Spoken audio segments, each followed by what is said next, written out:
What if I were to suggest that you play a key role in the awakening world? And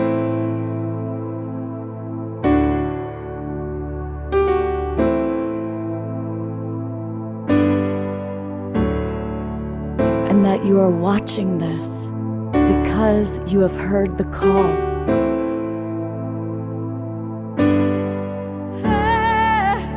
We can start right now by opening our hearts and minds.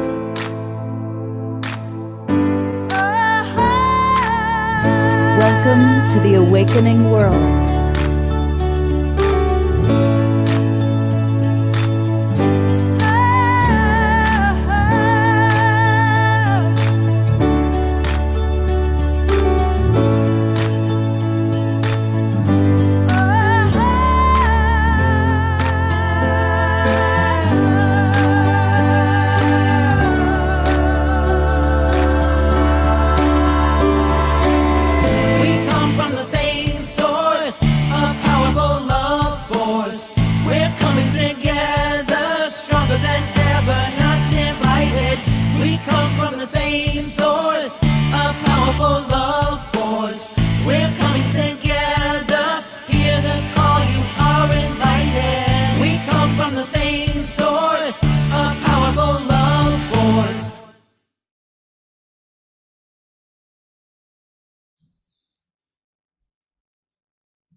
Good evening, everybody, and welcome to the Awakening World, our Saturday night edition.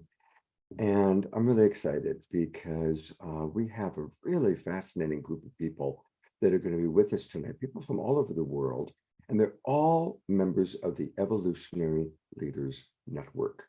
And we're going to be hearing from them and gaining a lot of wisdom. But before we go forward with our show, it's an especially exciting evening because someone we all love very, very much, who's been away for a few weeks, is back.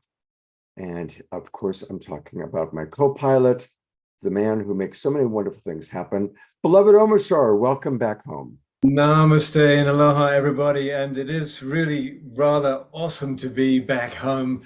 I have been on a very interesting adventure with the coming towards the end of the life of my mother, and so it was incredibly draining and then straining, however very enriching. I managed to touch a few places in my heart and my family's heart that I didn't know I'd closed off till.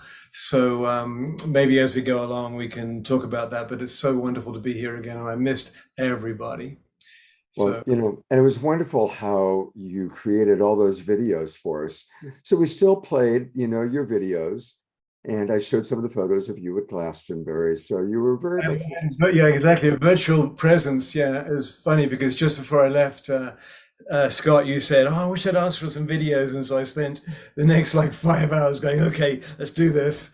And I'm really glad I did, because they'll live on forever as well in digital world. So yeah, and those videos were really fun, and people in every show were saying, "We miss Omar Shah. When is Omar Shah coming back?"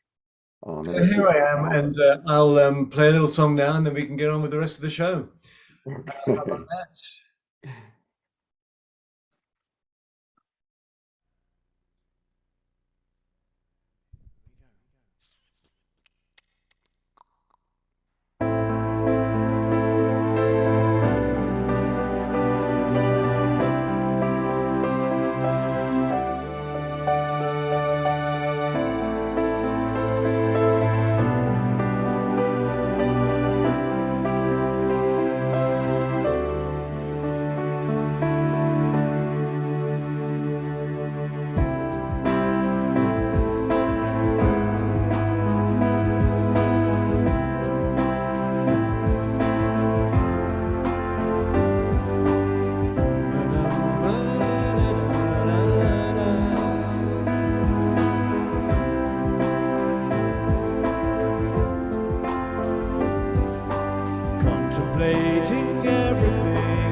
home again.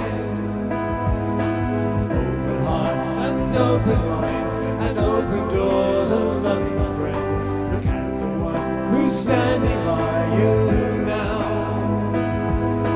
Destiny is in our hands, so we'll leave the density behind. We are rising, soaring, flying, living life so free. We are flowing, changing, growing, loving all we see.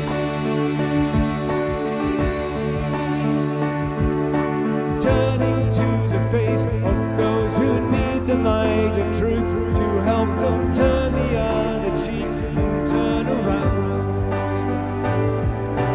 Lift each other up into the highest point of view so that together we can move to higher ground. Hey, Jerry. Contemplating everything I knew. Seems as though there's not much left that I would hold on to.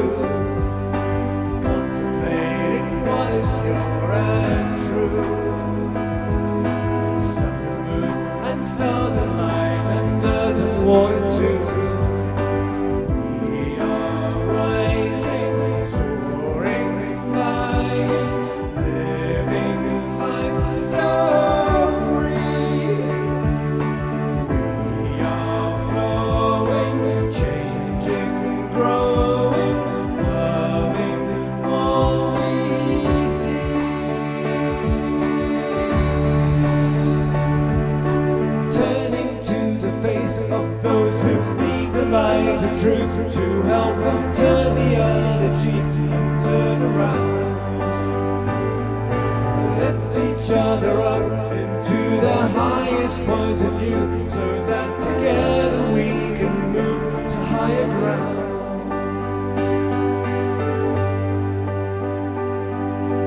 Contemplating everything I knew.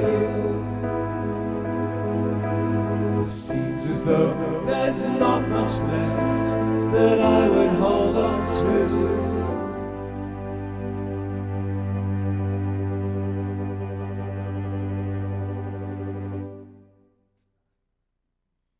Beautiful.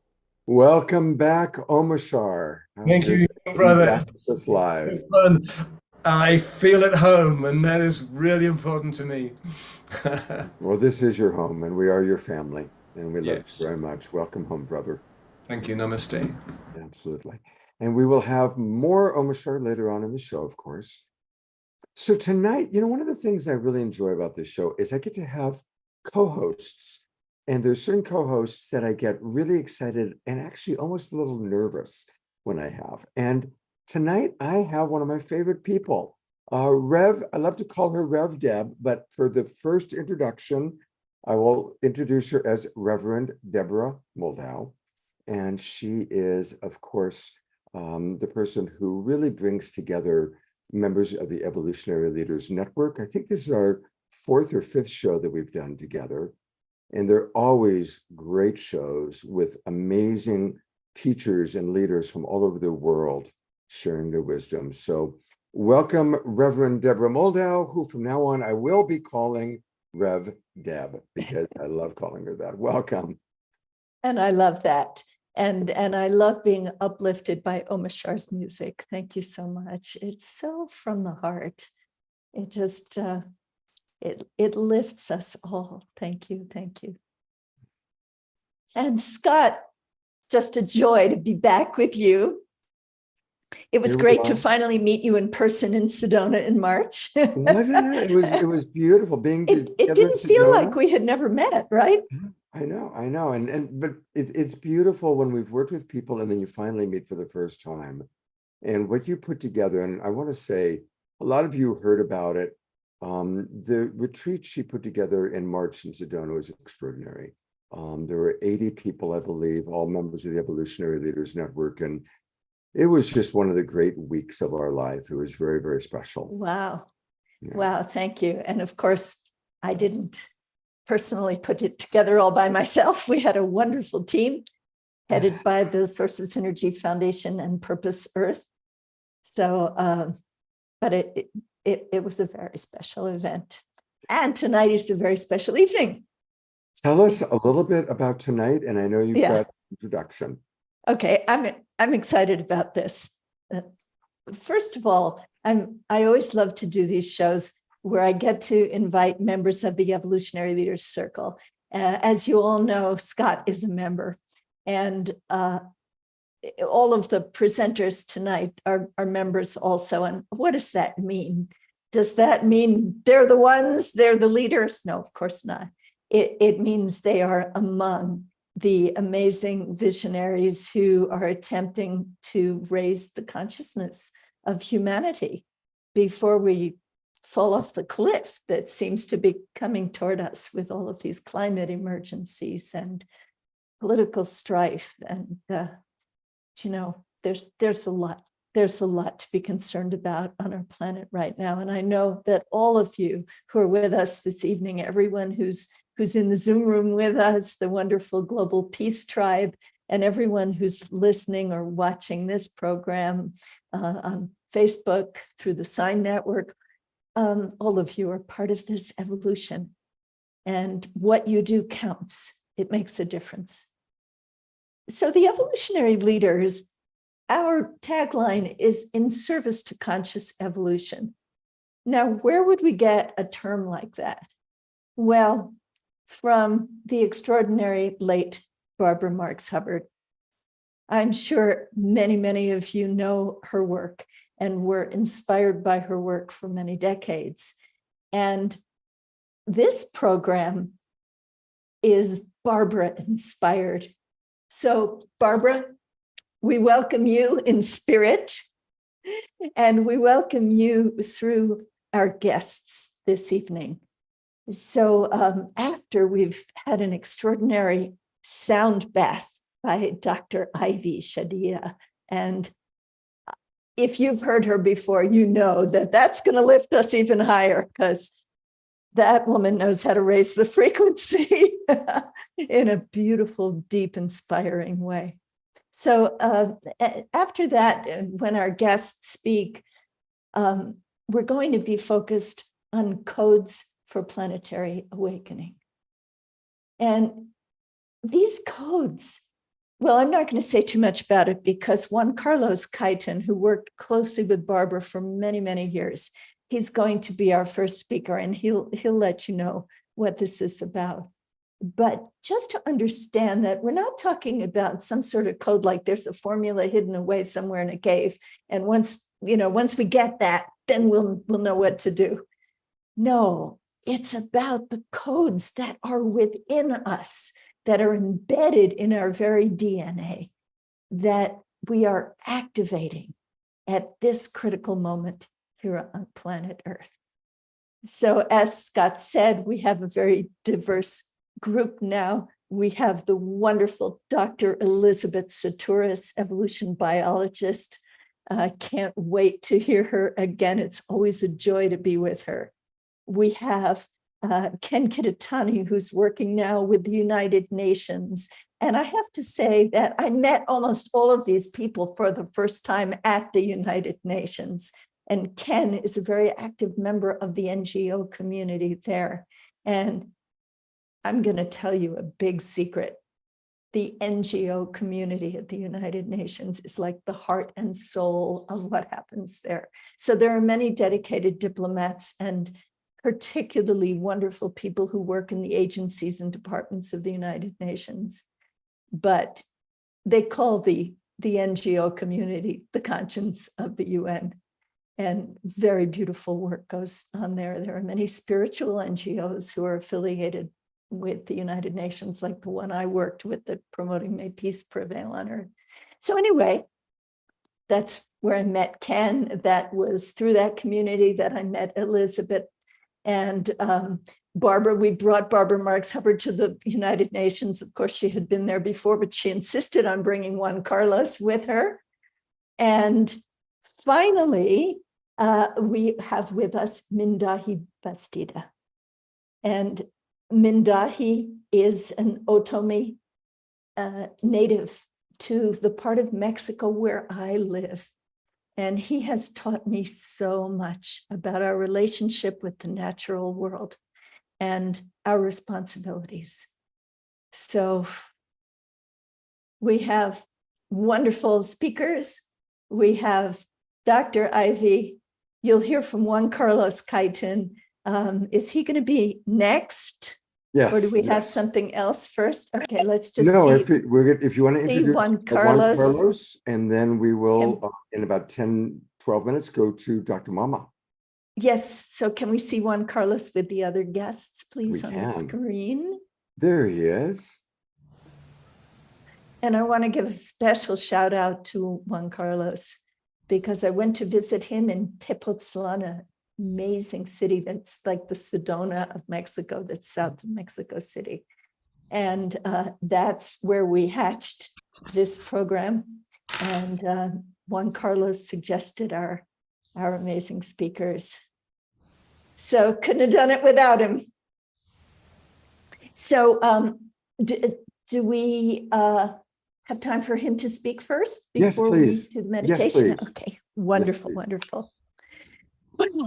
So Juan Carlos Kaitin, he's a social architect. Now, you may not have ever heard of such a thing before, but you're going to meet one tonight.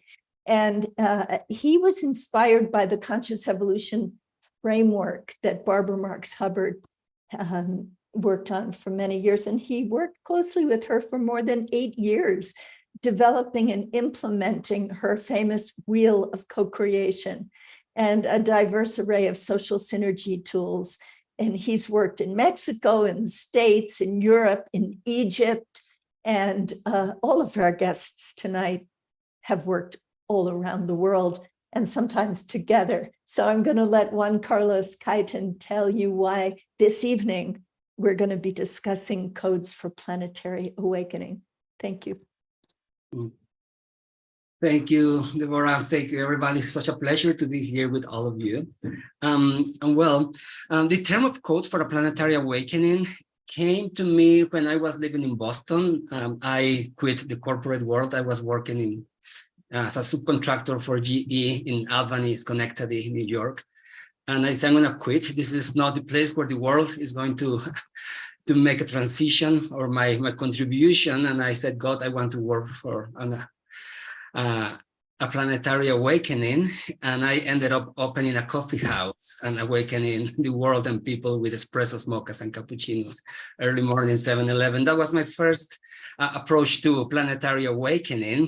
Yet, while we were in Boston, with that coffee house in Central Square, there was a book there that was a gift from one of the founders, the sponsors of the coffee house. And that was the book of Barbara Marx Hubbard, the book of conscious evolution. And as I started going through the book, I just said to myself, these are codes for a planetary awakening. That was 2000. It took me 12 years to meet her. And that was when I got one of the next book, which is The Promise Will Be Kept. And I just randomly opened that book. And there was this line, there is an alternative to apocalypse, and that is the planetary Pentecost, is the Christification of Earth. And I said to myself, wow, there is a choice. We can consciously evolve. And so my work has been on the area of collective intelligence. And then one of my passions has been spirituality. So working with collective intelligence, I became or learned the art of becoming a social architect. But when I brought the spiritual part to that, I started working more into what social alchemy is, combining the science of collective intelligence, social sciences with collective intelligence. And in that path, I started noticing patterns that humanity can embrace and capacities we can develop to choose different. Everybody is set that, okay, the world is going to end, climate crisis, economic crisis, like nuclear crisis, and all sorts of crises. And pretty much everybody believes that that is the future we are moving towards. But few people talks about what is that golden age that has always been prophetized. We don't need, there is a choice, and that's what Barbara says in that book. We are in the moment on this choice point. We can choose different. So these codes of planetary awakening, I see them as a window of opportunity, that if we learn and embrace and activate those codes, we might be closer to a planetary party, to this planetary awakening, closer than what we think. And one of the pieces, I think, is we are in a very deep crisis of belief, because we have enough resources in the planet to fund any initiative we want. We have the solutions, we have pioneers, we have solutions to most of the biggest problems, I will say, and we have very skillful people with projects, initiatives, and programs to make them real. There's enough resources. So what is really missing for us to make that choice? I believe these codes that I've been collecting through the past 20, 30 years of my work on collective intelligence, spirituality, and some of them have come to me in very amusing way, like some dreams that I had dreams with, then they came with some confirmation before noon. So I've been collecting those experiences for over these years. And when I put them together recently, I just said to myself, these are codes for a planetary awakening. And I could very clearly see the leaders and the experts working very diligently behind each one of those codes. So today we want to enlighten, to present, and perhaps there is nothing new to many of you in terms of learning about the codes. What is important is to see how they are connected, how they are interconnected, how it is that by activating properly, we can actually, I will say in a decade or less, bring very great and beautiful changes to the planet. So I'm very happy to start presenting. I'm also very honored and thankful to my friends that accepted to come. Mindahi, Ken, everybody here. Elizabeth, too, very nice to have you again here after we met in Hawaii not long ago. So, well, this is a brief introduction to these codes. I'm very happy to get started. Juan Well, we're Carlos, so happy to have you here. And I want to mention one other person that you and Scott invited, and me too, and that is Anna Marie Verhoeven, who will be speaking to us pre-recorded from the Netherlands later on this evening. And I know that you've worked with her in the amazing work that she does in Europe. So we're really going to cover the world this evening as well, right? Beautiful, yes. With Anne-Marie, we did amazing work.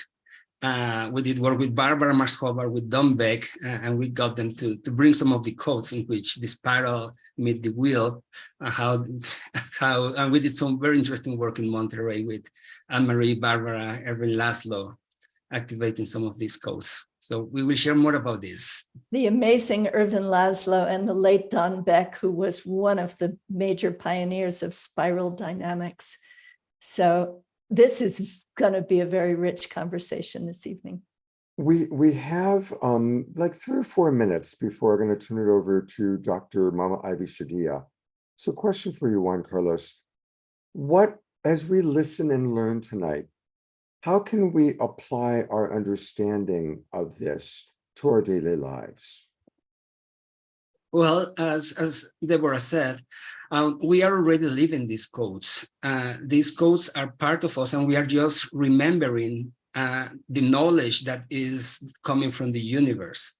So the universe is evolving through us, and we are just the avatars of this evolution and moving into higher levels of consciousness, into higher levels of experiencing love. So the codes, just as a brief introduction, we will be speaking about the network of networks, how it is that we are all interconnected, how it is that these networks are already happening and we are part of them. We are living them. The interesting piece are the quality of the energy and the frequency in these networks, how it is that the personal work that we are doing is actually uplifting the planet. So we have a big responsibility, because the planetary awakening is something that happens inside of each one of us. each one of us will have to do the work. And as we move forward, embracing higher levels of love in our hearts, and we bring that into whether we are an engineer, an architect, a doctor, whatever function you have, we are affecting the whole. And we need to be aware of the impact, of how we are already part of this movement, and we just need to be aware of that. One of the other quotes we will be speaking is about being invisible to become invisible. And that's what the network of networks activates. So we will be going deeper into that, but this is important what you are saying. We are already part of this. There is no one that is small to the big transformation that is happening in the planet. We are all playing a very important part of it. That's a really beautiful piece for us to all really realize that all of us are vessels to bring in this awakening world. And of course, that's what our show is dedicated to, is our own personal awakening as well as our planetary awakening. I also want to invite now our Twin Ray community that's coming in every night at 6:30. We do a group meditation. So now our Twin Ray community is with us. And we have a very special person who's going to be doing tonight's meditation. She's been on the show many times, but I would love for Rev Deb to introduce Dr. Mama Ivy Shadia. Oh, that's my joy. Juan Carlos just mentioned that these codes were about reaching a higher level of love. And I can't think of anyone better to usher us into that higher level of love than Ivy Shadia. She, if you have heard her before, then you have been under her spell. She does so many things with sound because she's an integrative health practitioner. And she uses what she calls sound vibronics to bring about stress reduction, meditation, and what she calls the sonic mind streaming emotional wellness. And that's a listening app that you can find. So this evening for our meditation, she is going to give us a sound bath that's going to raise us into a frequency so that when we go talk about these planetary codes, they will resonate deeply in our bodies, minds, and spirits.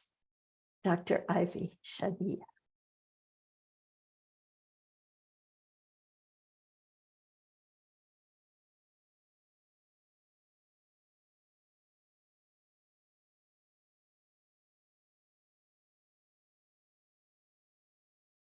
Yes.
That is wonderful. Absolutely wonderful.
Mhm. Dr. Ivy, could we ask you to bring up that pyramid gong and tell everyone what that is, because I know I've never seen one like that before. I can't hear you.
Wow.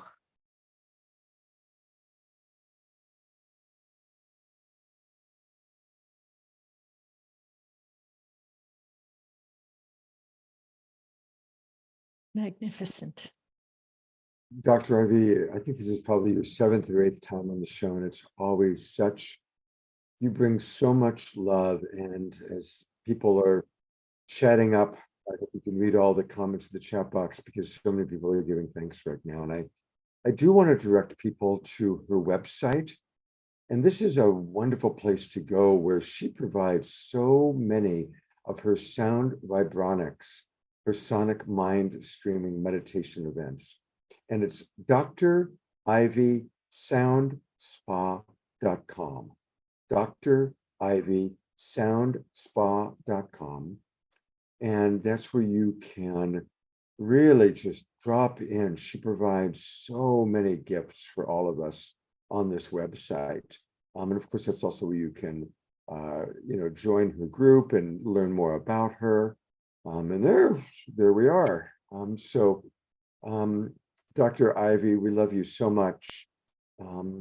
Thank you for helping us to really drop deeper into remembrance, our divine remembrance, that we are carrying the planetary codes within us.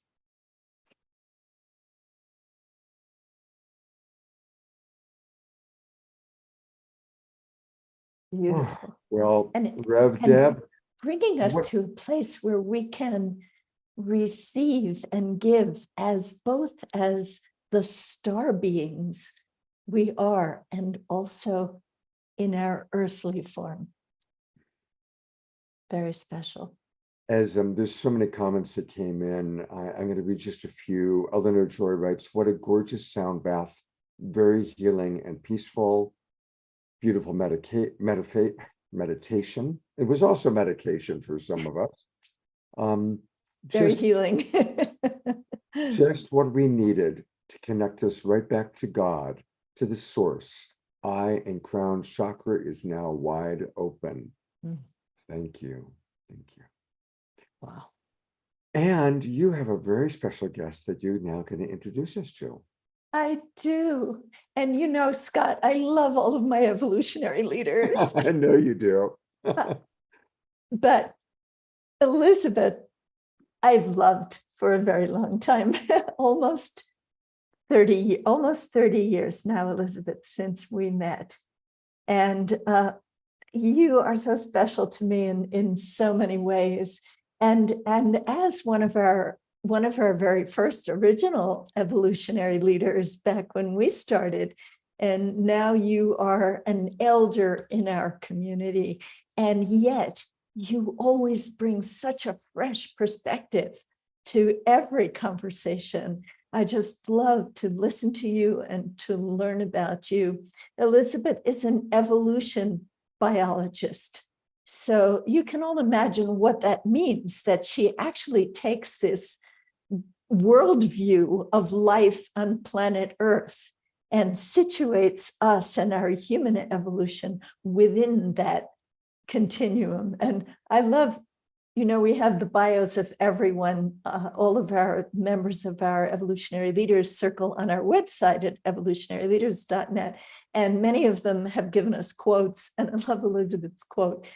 She says, you may not remember what you said because it was a long time ago, but she said, if bacteria could learn to cooperate without benefit of heart or brain, surely we humans should be able to do that as well.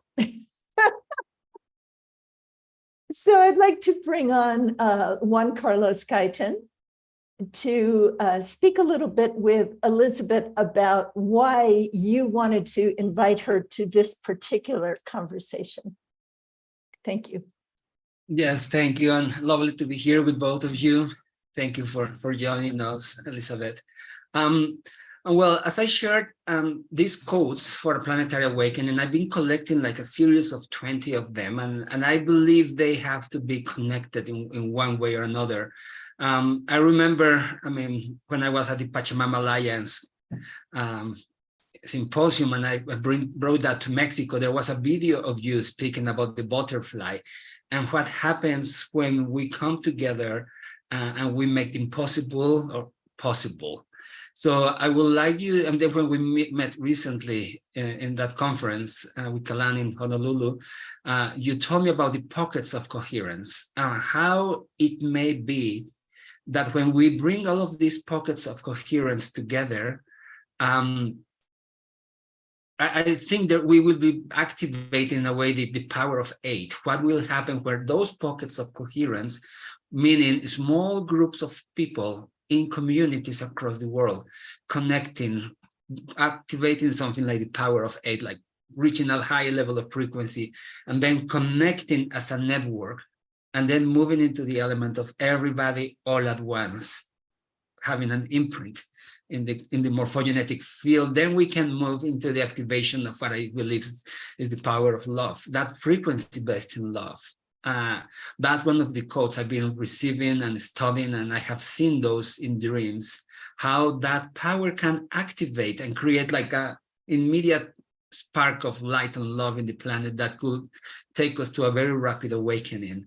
I saw that in a dream, and when you spoke to me about that, I woke up and say, wow, what about that's the planetary awakening? Like it could happen that way. And when I spoke to you last time, you told me about this in a beautiful way, your vision about pockets of coherence. So perhaps you could take us into a deeper and more scientific understanding on how that is possible, how that is already happening on Earth, and perhaps who are the leading organizations of people like actually manifesting that, so we could join and be in service to whoever's are just kind of like leading the way on this code. You need to unmute, Dr. Elizabeth. You're on mute. Yeah. You still need to unmute, sweetheart.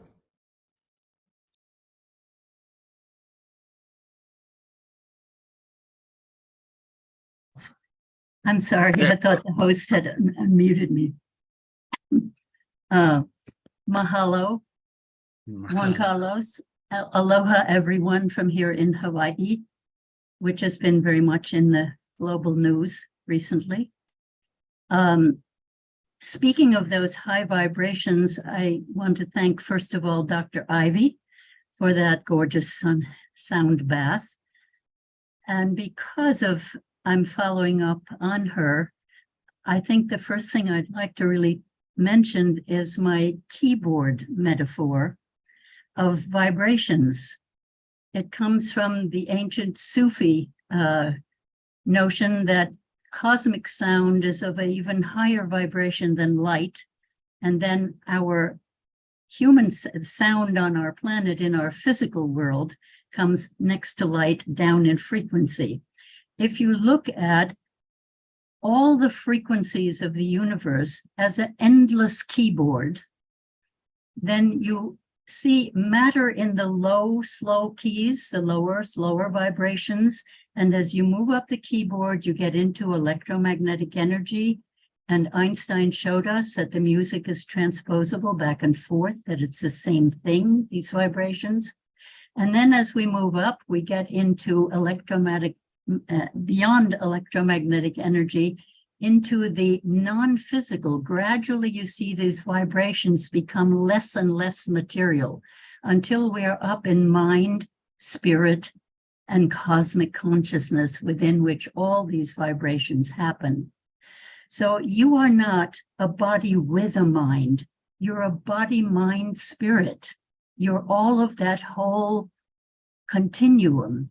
And it is only from a physical perspective that you can play this entire keyboard of vibrations. The angels only play in the high keys, in the non-material vibrations. And that's why they say they're lined up for human bodies, isn't it?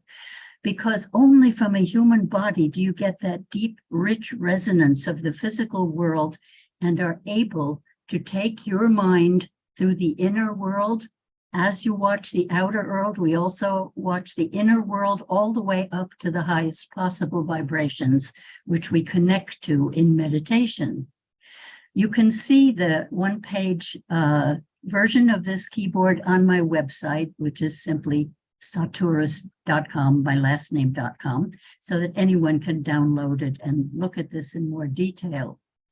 As an evolution biologist, I think the most important thing I uncovered was a maturation cycle that goes on over and over and over. I don't have time in these few minutes to go all the way back to the bacteria, Reverend Deb, but they learned how to move out of a competitive phase into a cooperative phase.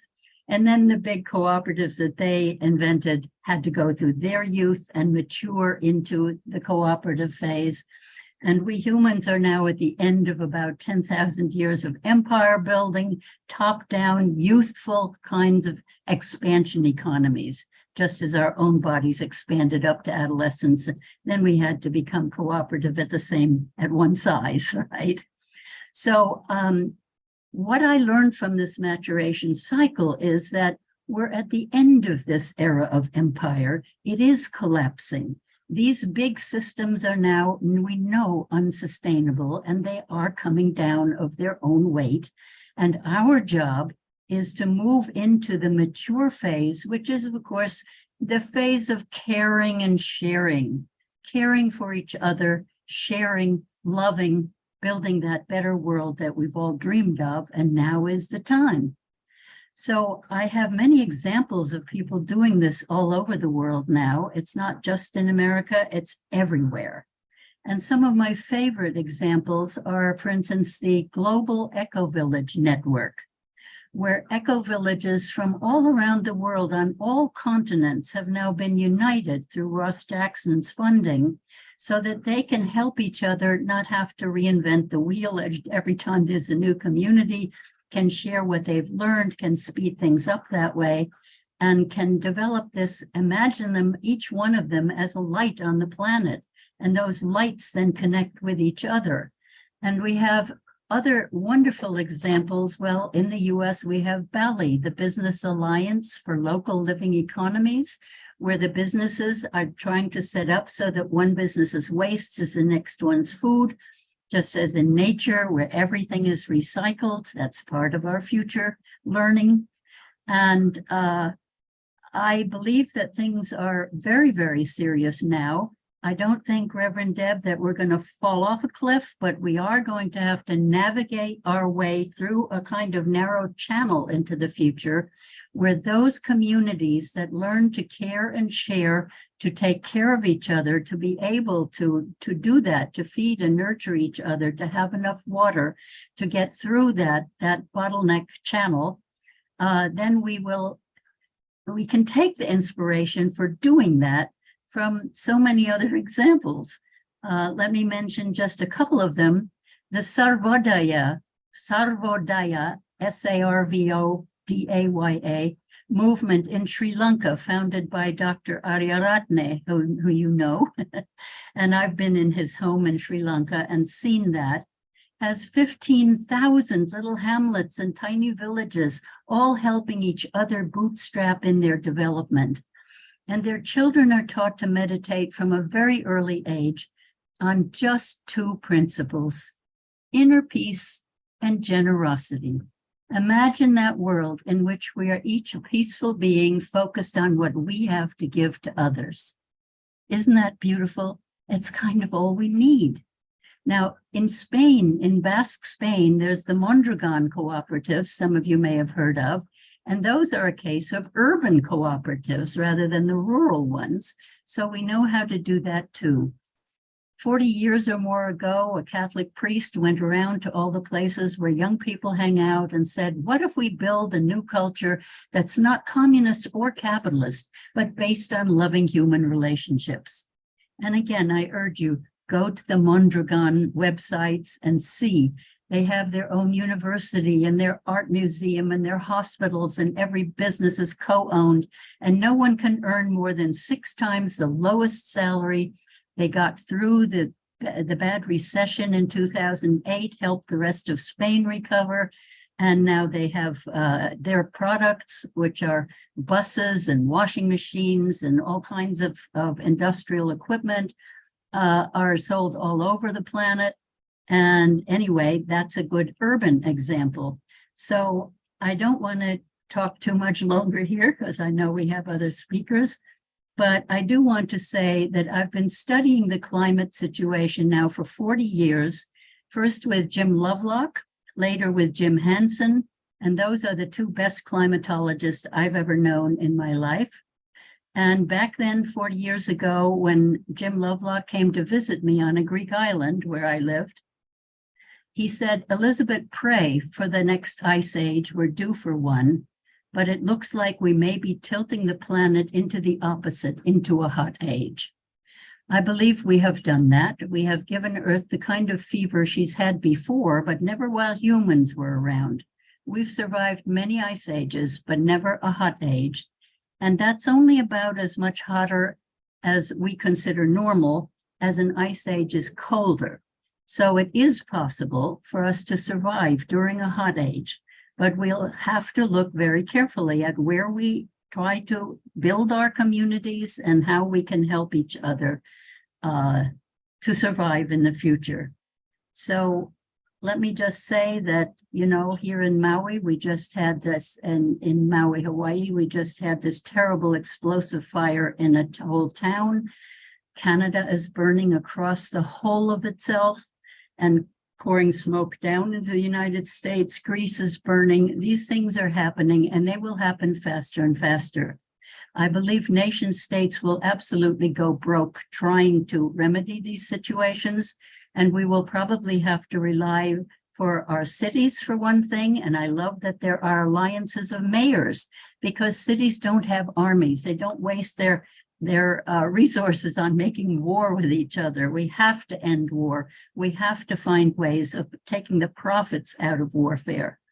So how am I doing on time? Have I used it up now, Scott? No, actually, because you are such a wonderful presenter. And actually, I wanted to ask you a question. I'm going to your website.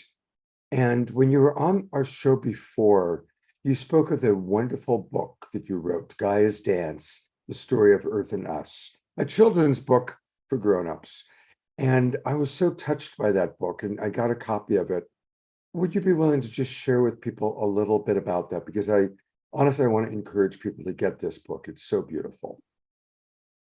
Sure, I'd be happy to. Gaia's Dance is actually a shorter version of a previous book called Earth Dance. And I just had an email this morning from a man in Morocco who said he had just read it. It totally changed his life. He's translated the whole thing into French. And he hoped he had my permission to do that and distribute it, which I am happy to give. And I just came back from a long trip to Estonia, where somebody had read it 20 years ago. The book is 20 years ago, and it seems to be as current as ever. And the main stories of it are in Gaia's Dance. So both of those, Earth Dance is actually, you can find free copies of it online. And Gaia's Dance, as I said, is a bit more of a storyteller book. Anyway, it's, every author loves when people come and tell you that their book has changed their lives. Your book has changed their lives. So those are very welcome things as an author.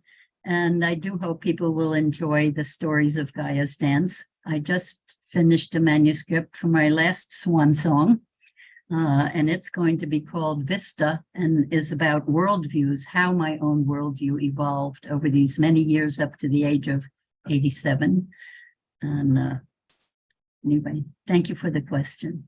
Absolutely. And I want to thank Maya Monasterios, who just gave us where we can find it on Amazon. So again, if you go to Amazon, it's Gaia's Dance, The Story of Earth and Us. It's a beautiful, beautiful book. I strongly recommend it. And I'm going to bring our beloved Deb back on. Oh, yeah, go ahead. Can I just mention that I also have a little comic book for cell phones called Bacteria Are Us. This is for Reverend Deb because I think she'd love it. And if you look it up, bacteria and then the capital R and then us, like it's actually backward like toys, but you can't type that.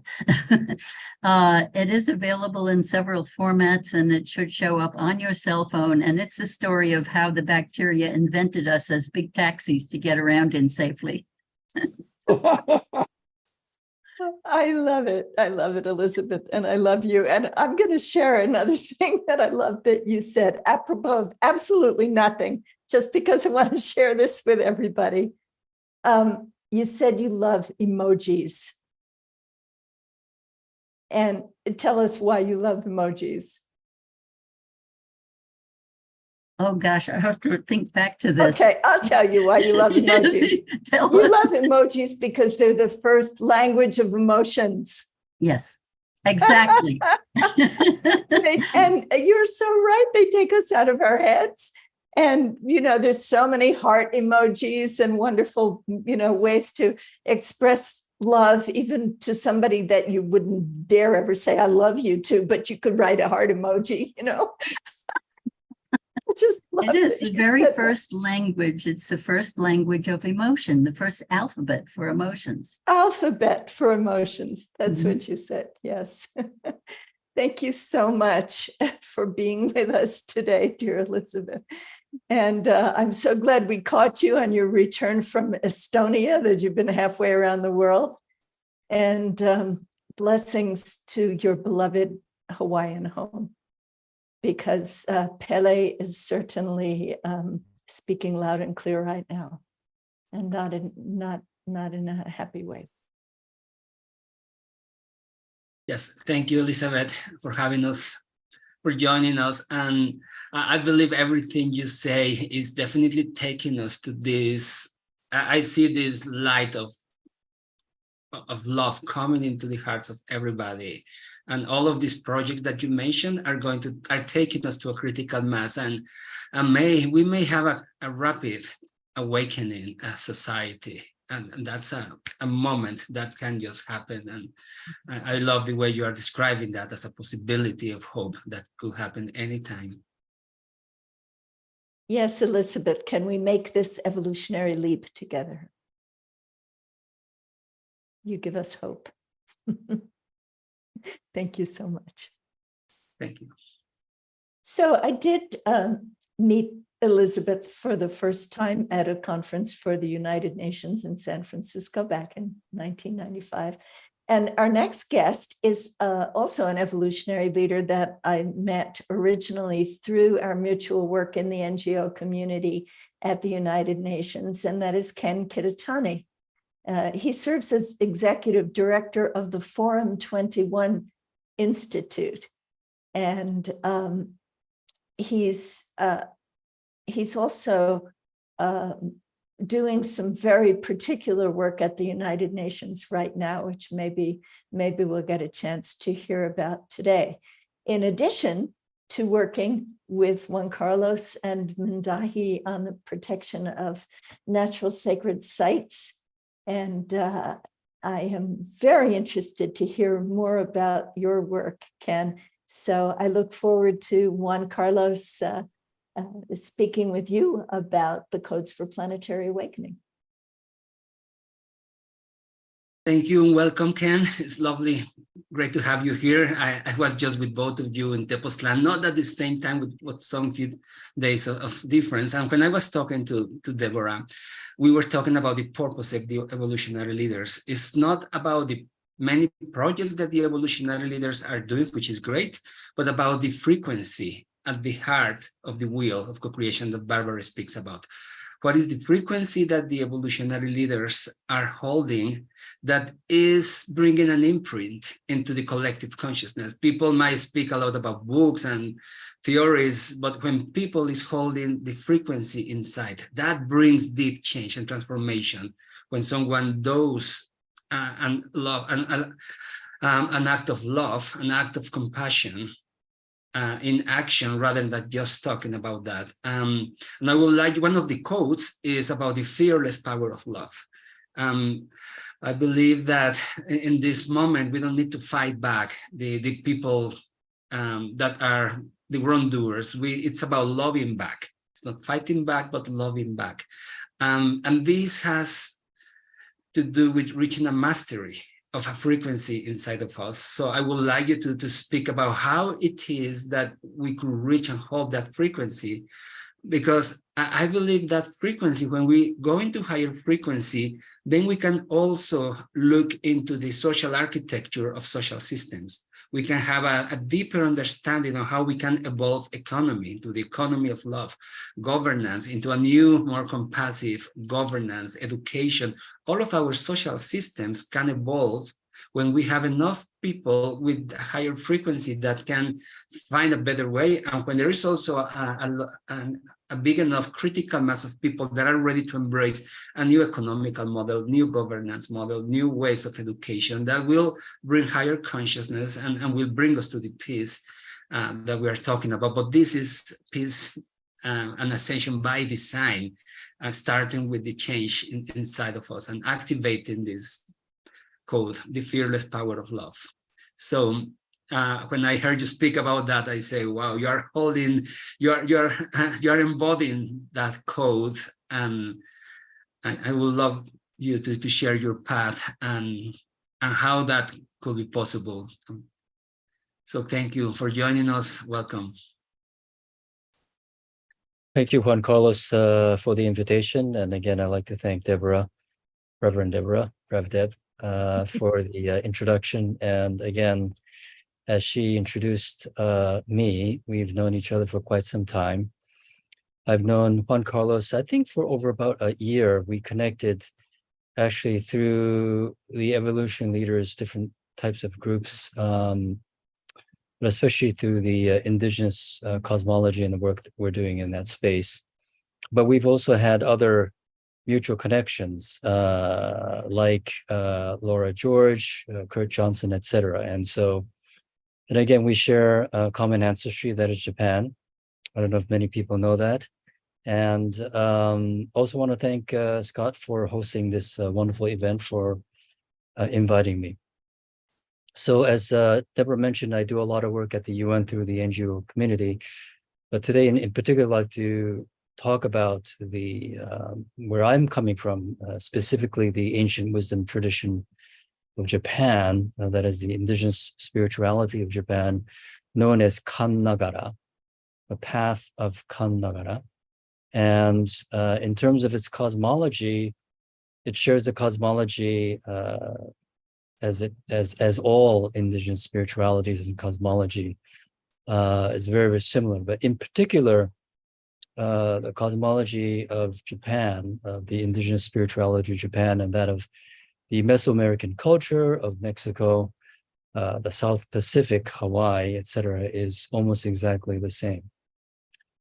And so this is why I made a strong connection with my brother Mindahi when we connected in 2015, and were astounded at the commonalities of the creation story, but also the work that we've been mandated to do through our respective traditions and prophecies.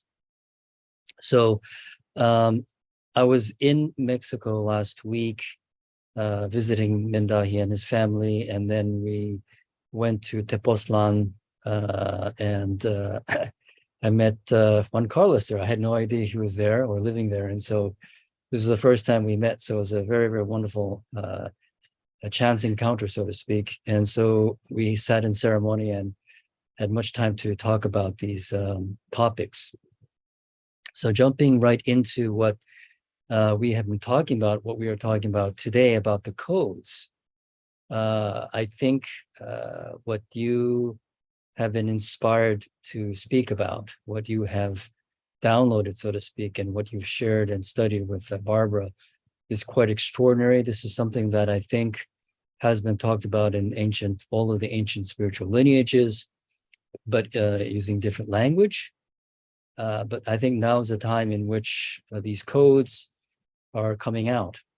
And speaking of the power of love, or love with power, this is something that we practice and teach in my tradition, but I think is, how should I say, it's a time now that all humankind is, I think, being inspired and guided by the Creator and Mother Earth to awaken to.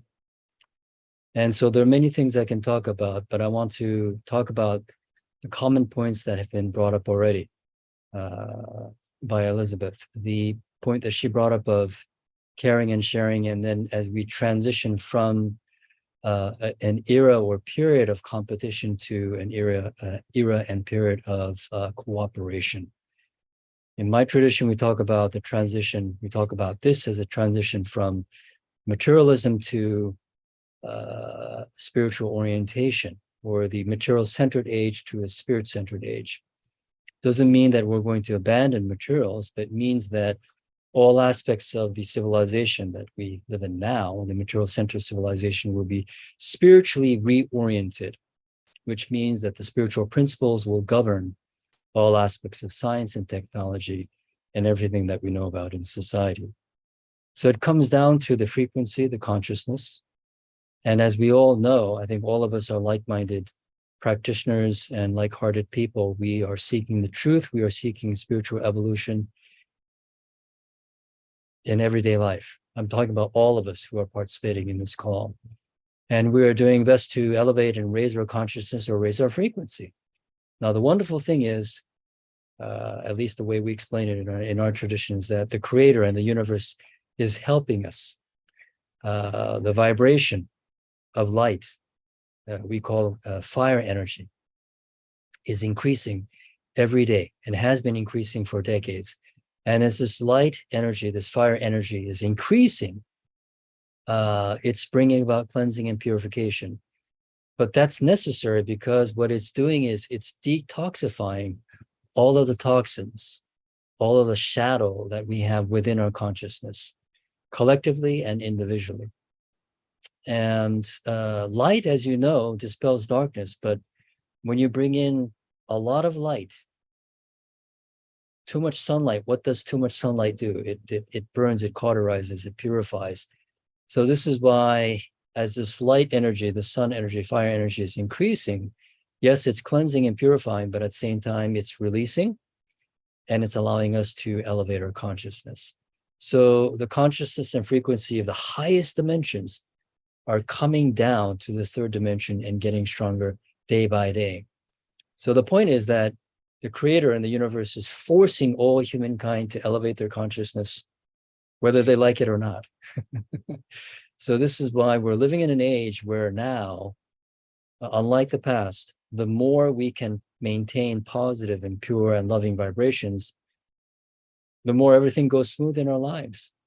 People, as this changes and increases day by day and year by year, soon people realize, people who have no spiritual connection or no spirituality or no spiritual path will begin to say, you know what? I realize that if I maintain positive thoughts, everything goes well.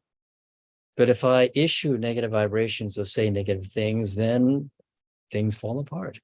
I think this is the way that the Creator is encouraging us and arranging for the spiritual evolution. But at the same time, going back to what Juan Carlos brought up, there are two aspects of love. There's the sweet love and there's the strict love or tough love. And we call that the two aspects of the great love of God. So what we don't want to misunderstand is the strict or tough love of God. There's no negativity. There's no such thing as punishment or judgment in God's world. That's something that I think only human beings engage in, or if you want to be esoteric, you can say lower level entities. But God's great love, when we talk about tough love, is a very, very powerful, positive energy. And I think that vibration or frequency that we can relate to is when we have feelings of courage or fearlessness. So especially if you are an athlete, you can relate to this. If you're playing sports and you get into the zone and you're absolutely fearless, that is the realm, the space and frequency of tough love and courage and fearlessness.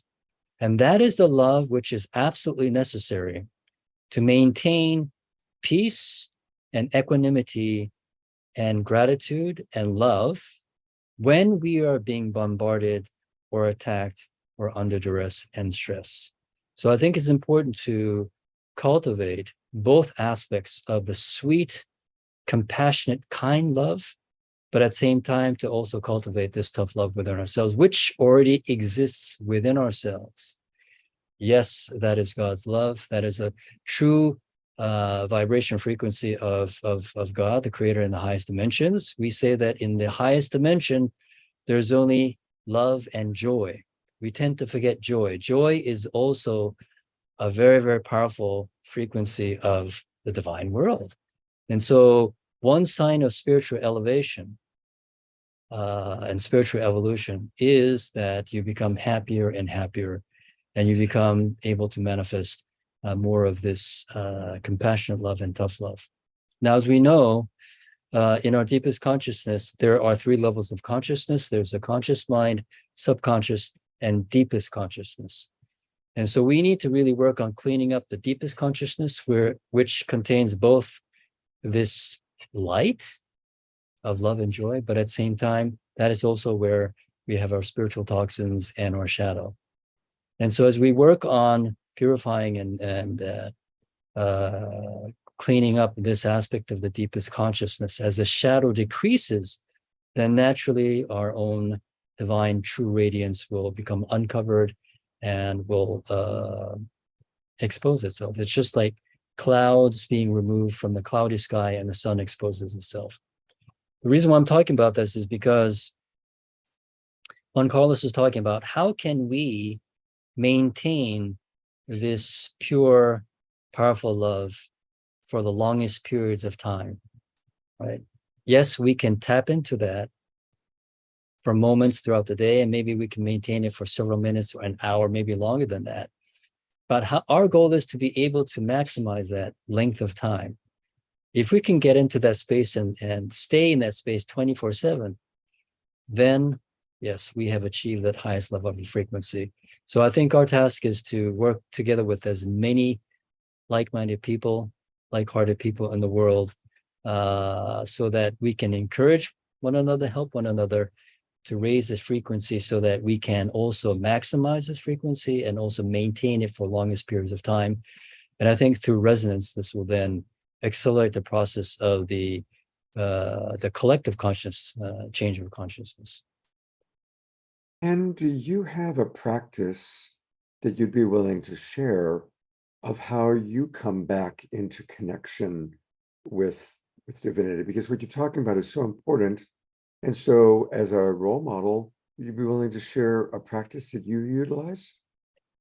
Yes, I can share several, but one thing that I want to share, which I think this is universal and everyone here, I think, can connect to.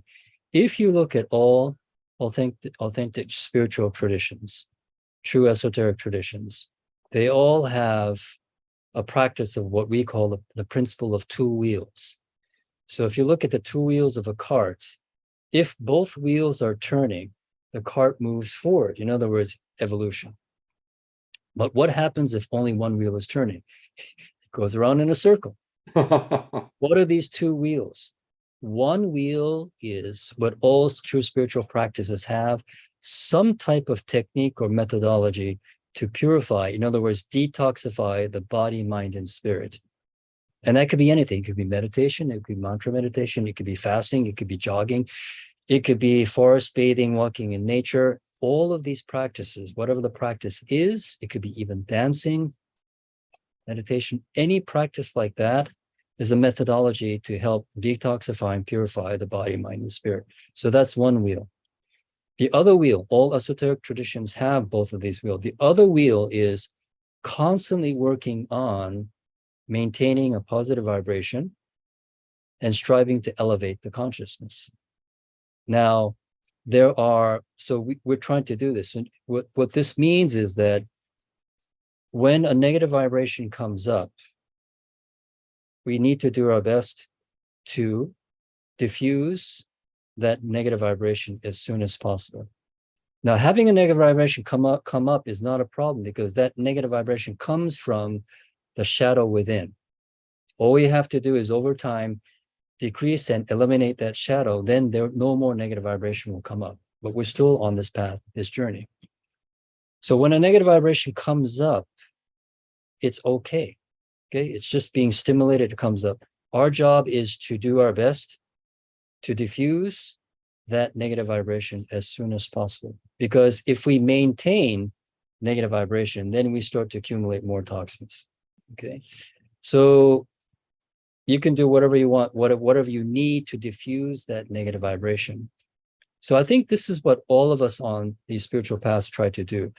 But there are several practices that are very, very powerful in cleaning up and purifying the deepest consciousness, not what we're feeling right now. Okay, what we're feeling right now is in our conscious mind. So we're all right now probably feeling pretty good, or maybe sleepy, whatever. But that's what is in our conscious mind. But let's say something happens to us, we get tested. Someone says something rude to us. We're driving on the road, we get cut off. The negative vibration comes up. Where does that negative vibration come from? Did the other person put that negative vibration in you? The answer is no.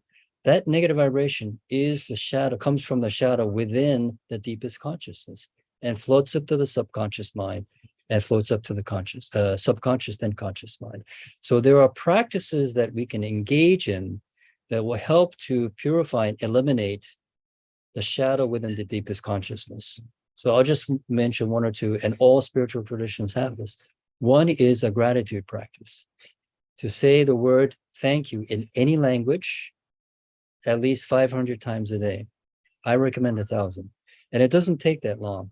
To say thank you 1,000 times, I've been doing this for many years, takes only about 12 minutes. And you could do this while you're driving in a car, waiting in line, and something like this. The key point about this practice is that you have to at least whisper it or say it out loud, because the power of the word is very, very strong. And the power of the word, the way this works is that when you say something verbally, negative or positive, you're planting a seed. You're planting a seed in the deepest consciousness. And then what happens is over time, these seeds sprout. So if you say a negative word, you're planting a negative seed in your deepest consciousness. And if you say enough, then after about a month or 2 months, they start sprouting in your deepest consciousness. In other words, releasing more negative vibration. Positive words are the opposite. So if you say thank you, I love you, those types of vibrations, you're planting a seed each time in your deepest consciousness. And then what happens is after about 6 weeks or 2 months, they sprout. And what happens is then this helps to decrease the negativity in the deepest consciousness and creates a permanent shift in consciousness. There are other practices that you can do. For example, if you have any type of sacred scripture that you really, really enjoy, any kind of sacred scripture or spiritual teaching, those always emit light. So to be able to read some type of sacred scripture for 15, 20 minutes a day, that light energy goes into your conscious mind, it fills it up, then it starts filling up, goes down to your subconscious mind, and then after about a week or so, it takes about a week, starts entering into your deepest consciousness, and also will help to purify the negativity in the deepest consciousness. Other practices, one other practice that I can mention, which is very, very powerful, in cleaning up the deepest consciousness is working directly with nature. Working directly with nature. Now, there are others, but I'll leave it at that. Beautiful. Thank you so much for the practices. And I really think I'm noticing a lot of people are responding beautifully to the saying thank you 1,000 times. And thank you for letting us know we have to actually say the words. We need to put it out there. One of my best friends, Jonathan Robinson, was in India, and people took him to a very famous guru. And this was when he was earlier in his life. And the guru promised people that there's a mantra that he whispers into people's ear, but you can't, he whispers it. So Jonathan goes to get the mantra, and that's what the mantra was. Thank you. That was the great, mantra. And it is so simple, and yet it's something for us to remember. So I'm going to bring back Rev Deb and Ron Carlos for any final thoughts you want to share with Ken. And that was Well, so beautiful. Thank you. And I mean, I was just really delighted to hear about all of the deep wisdom that you shared with us this evening. Thank you. Thank you. Yes, also very thankful. And I just want to stress that once these practices come into us and we can tap into these moments of enlightenment and we can keep them longer, that one of the codes is that will go as an imprint to our social systems, and that will speed up in a faster way the transition to a more conscious community at the global scale. So thanks a lot. And Ken, before you go, I'm going to your website, and what a beautiful name. It's happycounts.org. Can you tell us a little bit about the Happiness Alliance? Sure thing. This is part of the Gross National Happiness movement. And so this was a movement which was started by the King of Bhutan many years ago. So just like we have, the gross domestic product, or in the West as a way of counting or measuring the economics, the gross national happiness is something that was presented and inspired by the King of Bhutan. So how do we measure our level of happiness is what he stated. And so this is an actual policy framework which was presented by the government of Bhutan. And there was a conference at the UN in 2012, which I attended. And so now there are other countries that are trying to measure the collective and individual level of, let's say, happiness or joy, etc. Not just, for example, economic wealth, but wealth when it comes to happiness and joy. Beautiful. Thank you so much. And again, that's happycounts.org, happycounts.org. And let's all order the Happiness Policy Handbook. And yeah, it's very cool. No worries. Scroll back up to that. That was great. No worries. Ken, Ken, that was just wonderful. And Scott, I see that we're coming a little bit over time, and I know that Mindahi has another commitment. Can we quickly bring him on? Absolutely. And we will have an Omashar song after Mindahi. Yes, and we'll be looking forward to that. All right, Mindahi, you are on camera, and Rev Deb is going to tell us all about you. Well, I'm always delighted to spend any time I can with Mindahi. I was particularly thrilled last year when he came to my home in San Miguel de Allende because he wanted to do a water blessing at the pyramid that's just outside of San Miguel. And I was surprised because I knew that his home was south of Mexico City, which is quite a ways from here. And he said, no, this was special to him because it was an Otomi pyramid. And Otomi is Mindahi's lineage. So he's not just someone who has that ancestry. He's someone who carries the richness of that ancestry forward into this world, where he has been traveling all over the world. In fact, just recently got home from, I don't know, how many countries did you go to, Mindahi, this trip? It was like, where's Waldo, trying to figure out where Mindahi was, because he went to see the Dalai Lama, and then he was up in the North countries, and he was everywhere. So yeah, how many countries, Mindahi, were you on this voyage? I think I have been like more than 15 countries now. Okay. So welcome home to Mexico. Thank you. And Thank you. every place he goes to the natural sacred sites that his heart passion is about protecting them from development, but also nourishing them with our prayers and more. So I'm really looking forward to what he has to say about the codes for planetary awakening. And Juan Carlos, maybe you can come on and start our conversation with Mindahi. And thank you for staying on. I know you had to leave a few minutes ago, so thank you for still being with us. Yes, thank you, Mindahi, brother. It's always a pleasure to be with you. I met Mindahi when we were in Egypt on a pilgrimage across the world and sacred sites. We went to Mount Shasta, to Hawaii, and then to Azores, and we've been in many places. And one of these codes for the planetary awakening, the codes in a way means shortcuts, acupuncture points on how we can speed up the awakening in the planet. When talking to a friend of mine, Bernard Letard, he told me about the importance of sacred sites and how he was measuring through dowsing how important it is to keep these sacred sites sacred.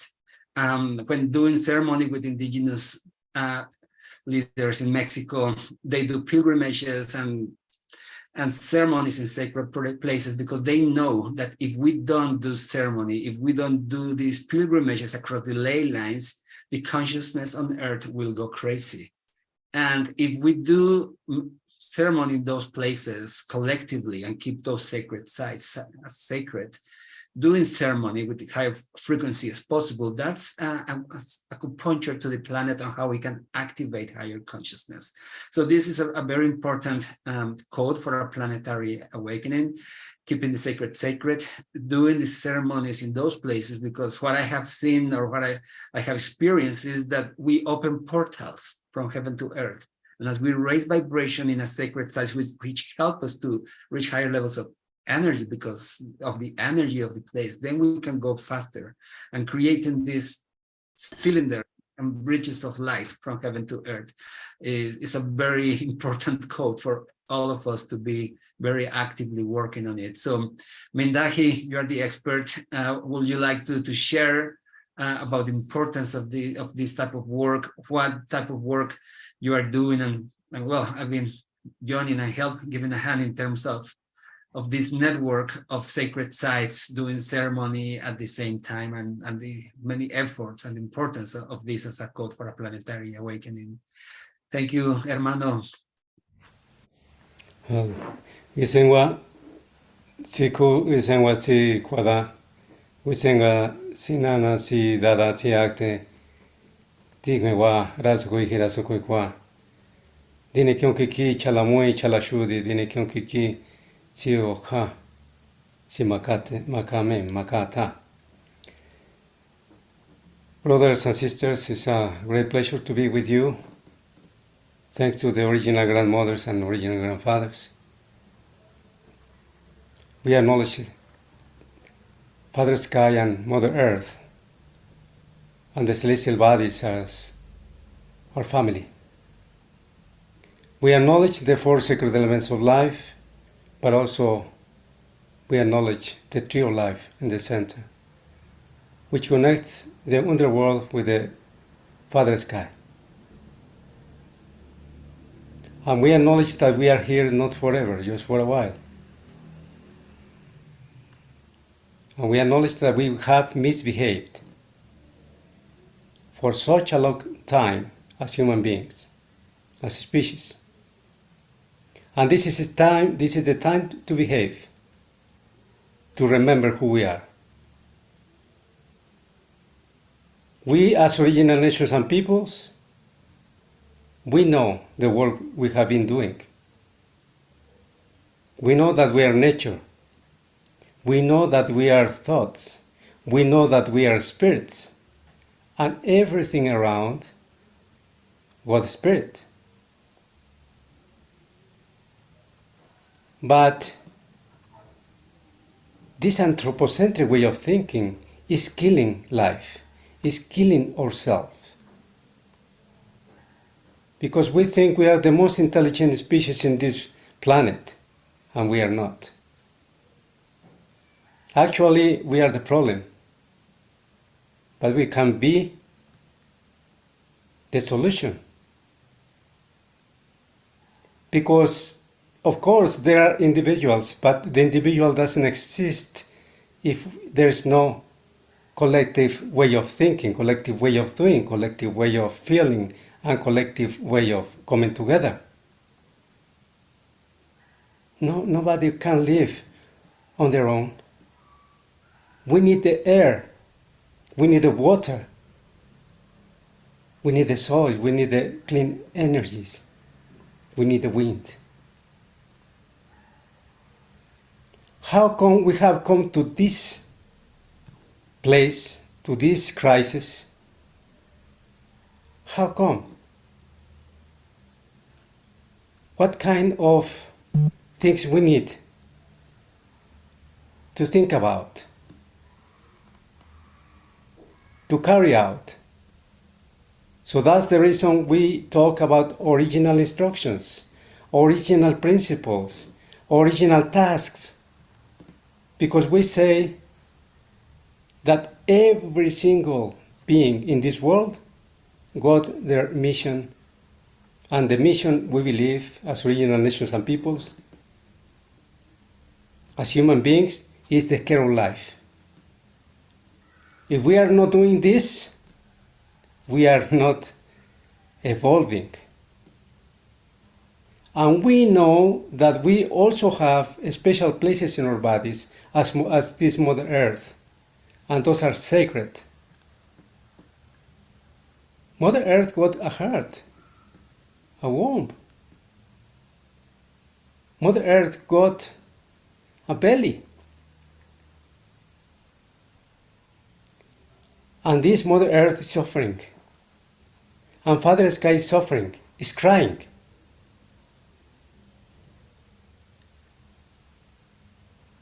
Sacred sites are so important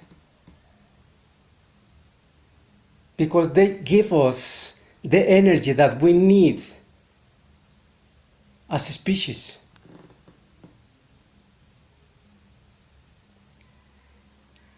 We know now that ancestral wisdom is important to see the future.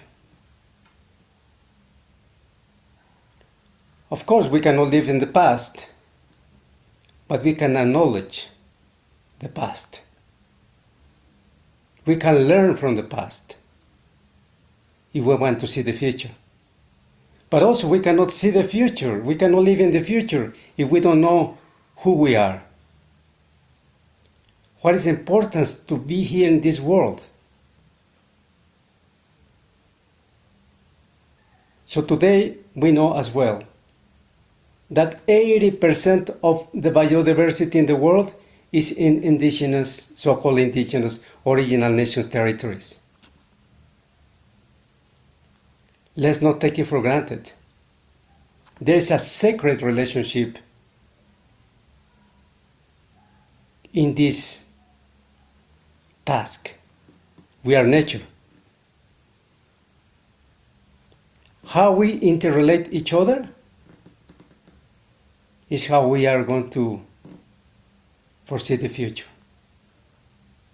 It's not only as many scientists are just saying, even thinkers or philosophers, what kind of future this so-called intergenerational equity, what kind of future we are delivering to the future generations in this anthropocentric way of thinking. But it's the other way around. what kind of future generations we are delivering to this planet. So now this is the time to rethink our place in the world. Sacred sites then are not just natural because we are nature, but we also are thinkers, thoughts.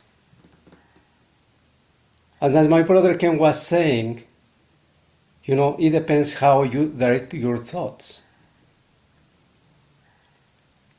We have thousands of thoughts every day.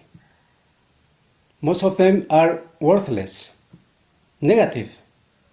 Very few are positive, and even less are very creative.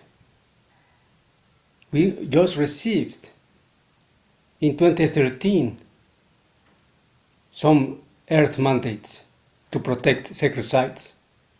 The acknowledgement of the spiritual authority of original nations and peoples. The spiritual authority, not a religion, is how we interrelate each other. So we have something to offer. Always be in service. Because this dominion or domination code is killing Mother Earth, is killing us, is killing our minds and spirits. We need to go from the me to the we. There is no time. And this is the time to come together. And we call this unification process. So we need to rebuild our places, our houses. We need to rebuild even families, communities, territories, so we can have a better world. And the world is not just one. There are many worlds, many dimensions. So the experiences that we have. So now the Earth mandate is also to exchange ideas, exchange produce, but good. Because we aim not at the sustainability level, because it's just a step forwards. We are evolving towards that. But we want the good living. And the good living is to treat the four sacred elements as sacred.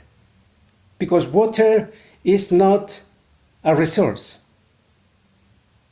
Water is a sacred element. So the other three elements. But we need to put those in public policies and also in our everyday life, how we treat each other.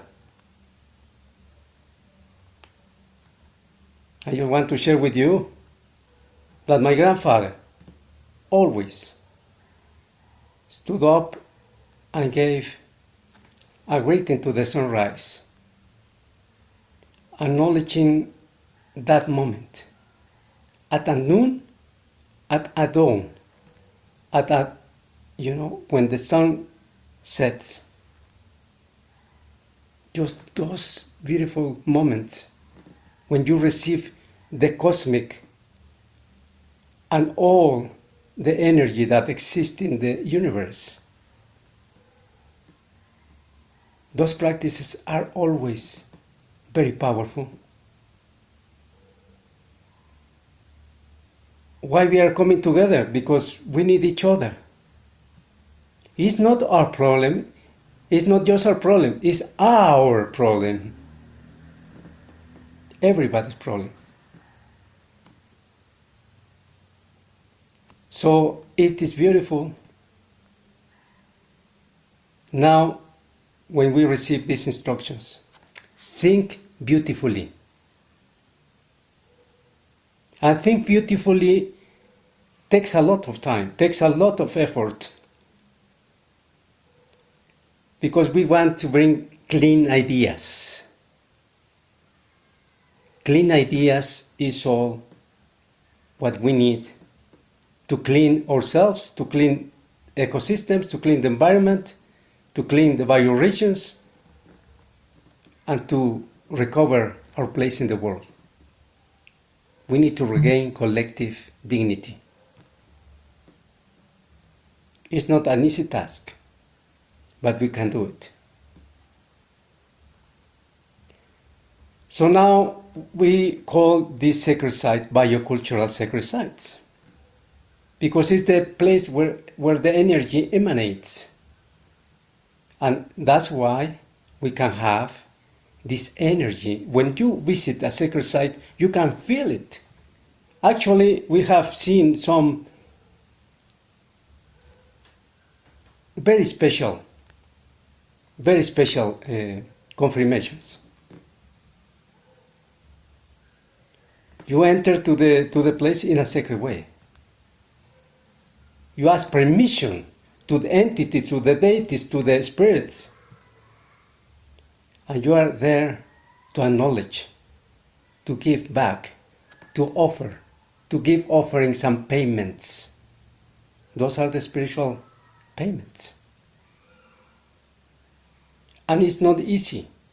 And we have been doing this for centuries and millennia. And we are continuing doing this. And we will continue doing this as much as we can. For everybody, for everything.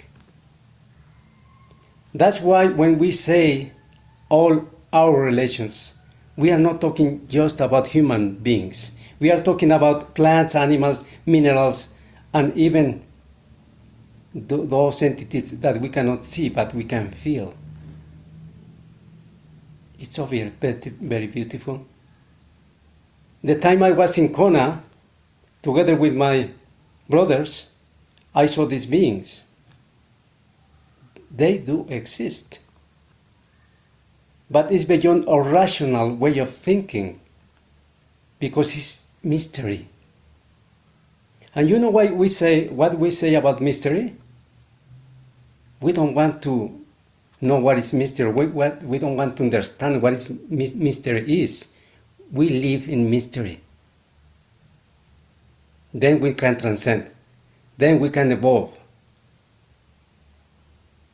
If we live in deep respect, in reciprocity, now in regeneration.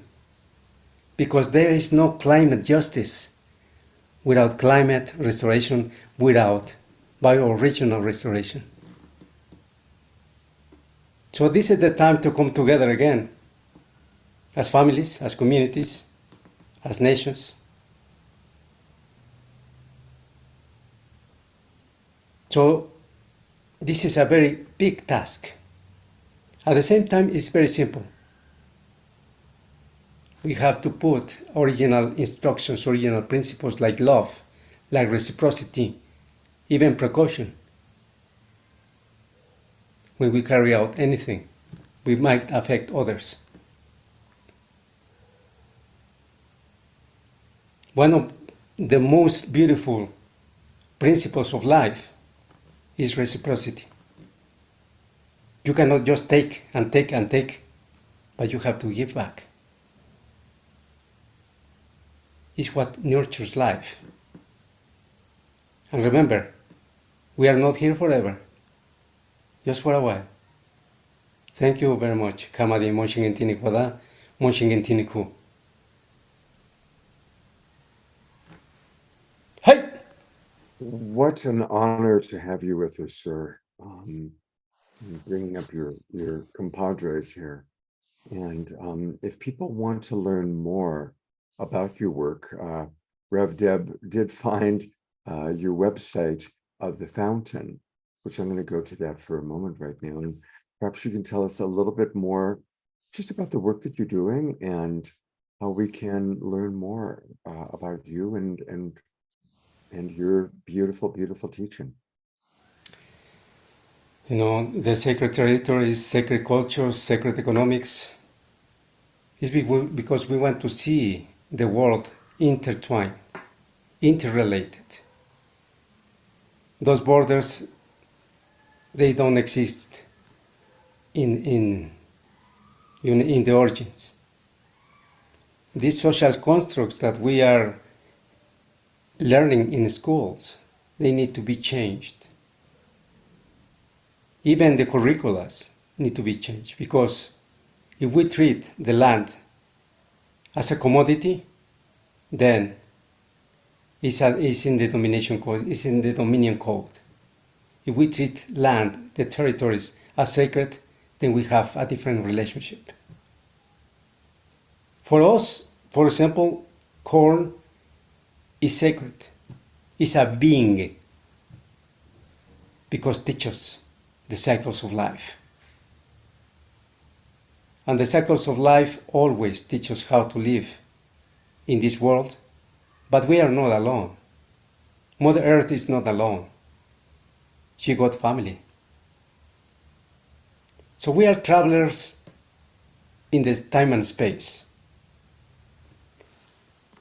So the different constellations of so-called now organizations of NGOs, and that we call in the original nations and peoples, traditional organizations, traditional way of living, is how we can rebuild our places. We have to come together, like-minded people, initiatives, how we can disperse the wisdom, because now the problem is that we have so much information, we have so much knowledge, but we are lacking wisdom. So we need to recover how we can treat ourselves, treat others, treat other species. So that's why these organizations are trying to be in service beyond this anthropocentric way of thinking, just to be in service for the good living, for life. Because we know that we are taking care instead of taking over. We just get enough and we don't spoil. Those rivers, those mountains, those caves must be alive. They are beings. They are guiding us. We just need to listen once again. Thank you so much. Thank you, Mindahi, for sharing so deeply with all of us. I know we all received these codes just listening to you this evening. And we have a question for you in the chat. Someone is asking whether the Otomi people are still doing the annual 8,000 drums ceremony honoring the ancient prophecy of your people. Yes, we are carrying out many ceremonies. Many. We have many ceremonies, so we have a big task. We are recovering even other ceremonies that were forbidden because of colonization. We are coming back. Bless you. Mm. Thank And you so bless much. the special work that you are doing. It's so important to our future. Thank you so much, Mindahi. Thank you. Yes. Madi. One of the things that became apparent in our chat is Juan Carlos shared, this is the first time that there's been a public presentation about these planetary codes. We're all kind of witnessing something very special and very unique. And so it's really an honor, Juan Carlos and Rev Deb, for providing this and then bringing on people like Mindahi and Ken and Elizabeth. It's just I feel like it's a very, very special evening, and we're really very privileged to be here with you right now. Thank you so much. And I hope in the future we'll have Juan Carlos back and be able to hear more from him. Absolutely. Because he has many stories to tell and much to share. Well, here's what we're going to do, because we're running a little bit late. We're going to actually save the pre-record video that I did with Anne Marie for 2 weeks from now. 2 weeks from now, we're doing a whole show previewing 11 Days of Global Unity with Rick Olphick and Ben Bowler. And we're going to show that video then, because she mostly was talking about her work with the Hague Center and Peace Week. So come back in 2 weeks for Anne Marie. We are going to digest what we just heard from Mindahi the best way possible, which is through Omashar music. And then we're going to come back for a few any final questions that people do have for Juan Carlos. And then we're going to move into our group KES Healing with DJ from the Twin Ray group. But to digest, my favorite digestive enzyme is Omashar. Hello, Omashar.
It sure is good to have you back live, and a big thank you to Eleanor, Joy, and Ian for always leading the dance party. They totally rock, Scott. I feel so honored to be on the show tonight. I mean, every show, but it just gets deeper and deeper because we're moving into that which we are, which is the awakening world. And it's not a practice. This is not a practice. You know, this is the real thing. We're doing it and it's unfolding. And holy smoke, Midahi and Ken and Elizabeth and Juan Carlos and Deborah, phenomenal. I feel so alive. Thank you. Thank you. It's beautiful to have you back. And yeah, it's been a very, very powerful, powerful show. We're grateful to be here. You, Scott, and Omashar too, and everybody who's in the Zoom room with us. You bring out the best in us. Thank you. Indeed, it's been beautiful to be here. Thank you, everybody. Looking forward to share more of these codes and how we are planning to bring them into life. It's going to be a beautiful representation with images, videos, experts, and projects talking about this. It's going to be a mandala of codes with projects, with people, and the capacity for any one of you joining, all of them, or the ones where you want to bring greater impact. So that is the vision for the codes for a planetary awakening.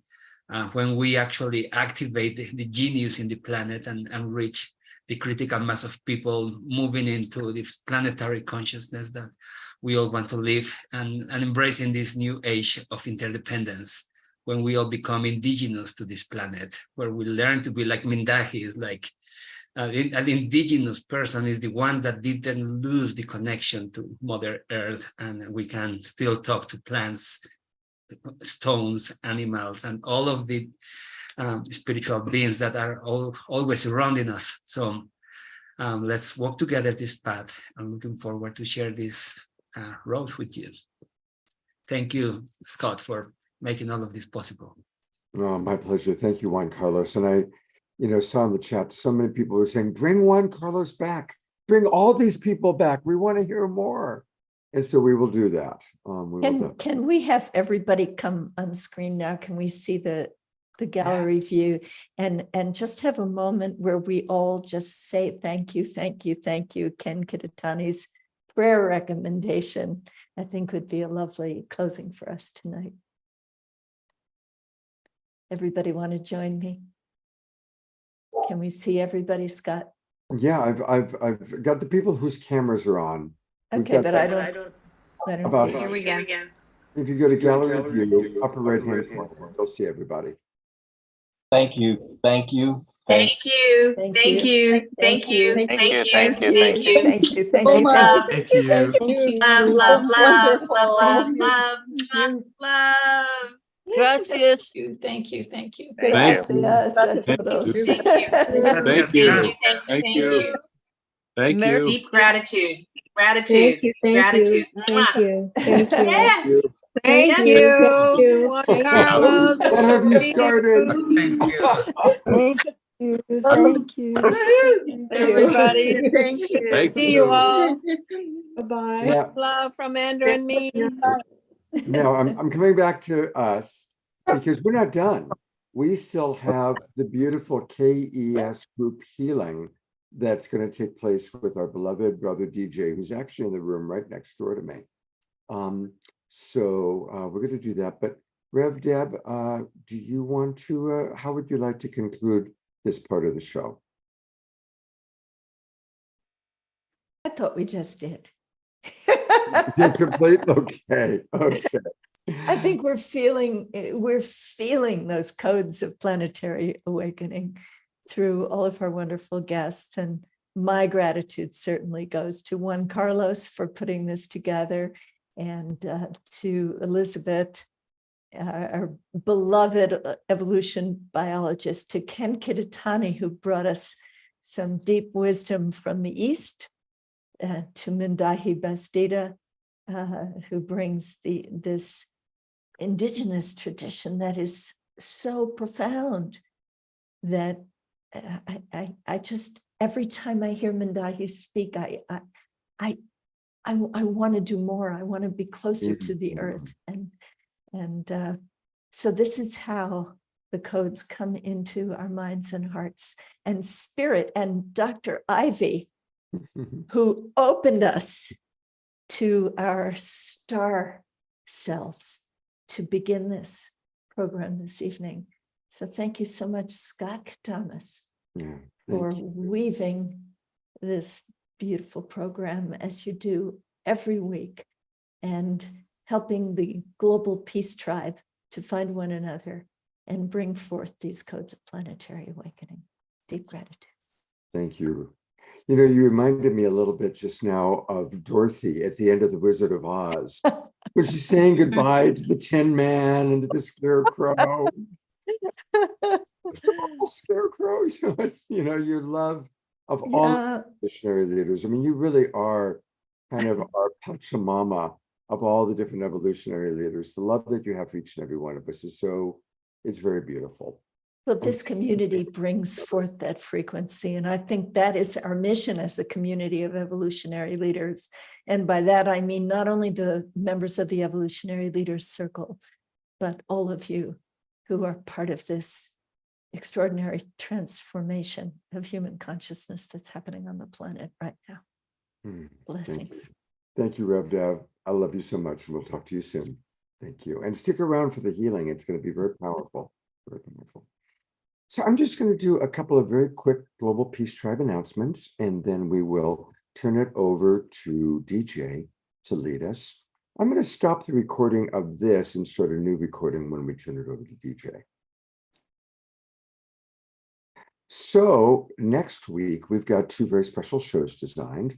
On Wednesday night's Awakening World, we're bringing back Reverend Bridge Feltus, who, of course, is the very dynamic speaker. She's been on the show many times before. She's the creator of the Remembrance Institute. And it's also going to be a night of passage. Our beloved Trish Wright, who's been co-hosting with me for 3 years, is going to be taking a leave from the Awakening World. She is going to UC Berkeley as a full-time student, starting now, basically, in September. And so she's really needing to focus on all the classes that she's taking. So this will be Trish's last evening co-hosting after 3 years of co-hosting with me. And so we wanted to honor Trish by bringing on her, probably her mentor, certainly. Reverend Bridge is her mentor and one of her favorite presenters. So that's going to be Wednesday night's show. And the theme is going to be quite profound. So please join us on that night. And then on September 2nd, it's another evening of Soul Search. And we're going to be bringing on some of the major teachers and luminaries from Soul Search with the theme of how we are bridging heaven and earth through our body temples. And as you can see, we've got an extraordinary lineup of people who are going to be joining us that night. Special musical guest, Peter Sterling, and of course, Oma Shah will be back playing more music. And the KES group healing is with a woman coming to us from Finland. So that's going to be next week. So it's going to be 2 wonderful shows. All right. So we started about 4 or 5 weeks ago. We're really integrating more and more our beloved Global Peace Tribe community with our Twin Ray community. And one of the ways that we're doing that is every night we have a group online meditation at 6:30 p.m. I want to acknowledge beloved Deborah, who has played a big role in putting all of this together. And so every night at 6:30 p.m., you can join us for a meditation.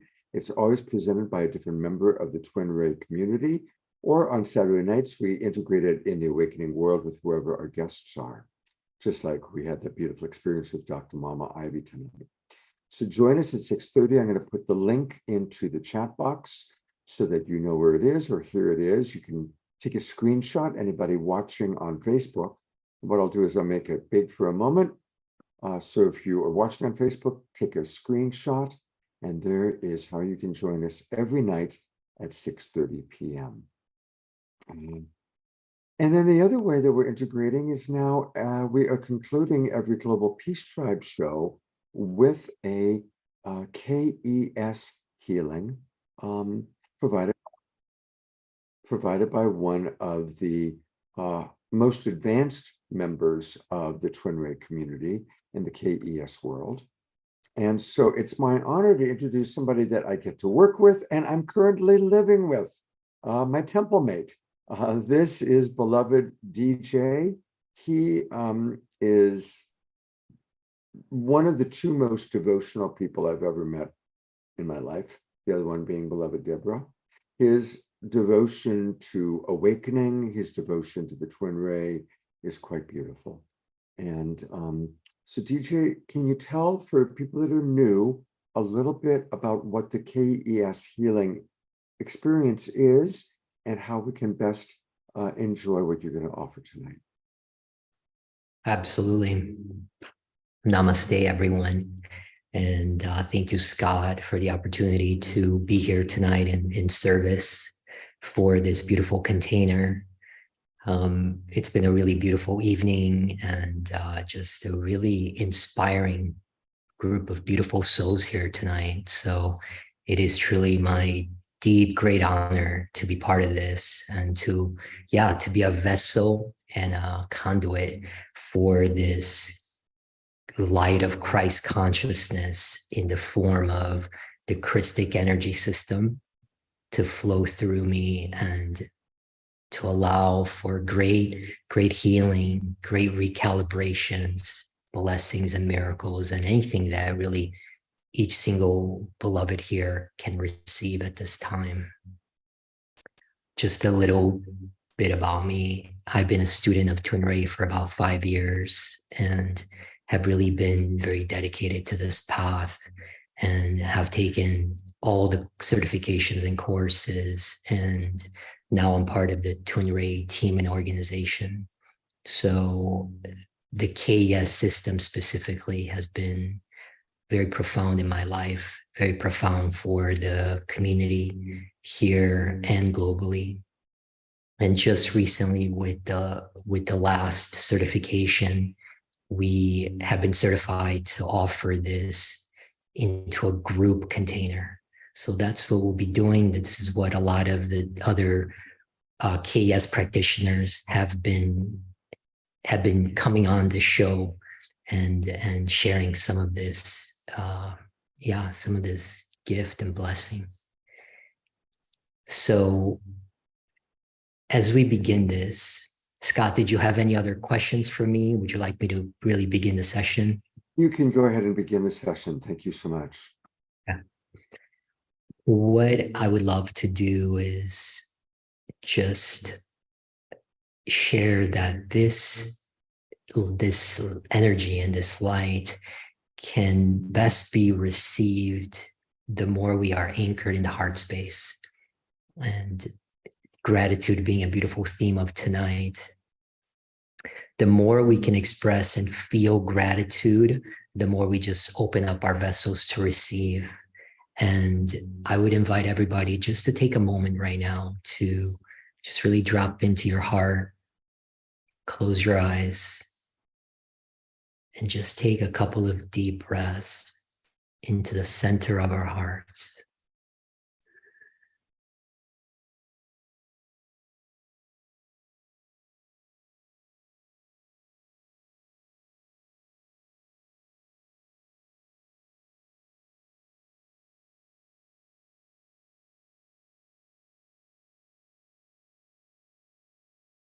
From this space, maybe setting the intention, connected really to your soul in this moment of what you'd like.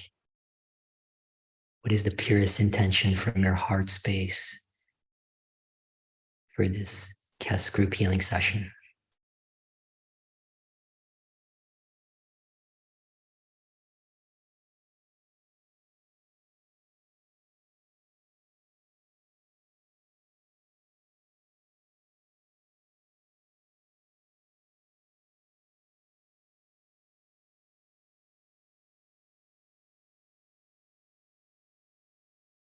As we begin,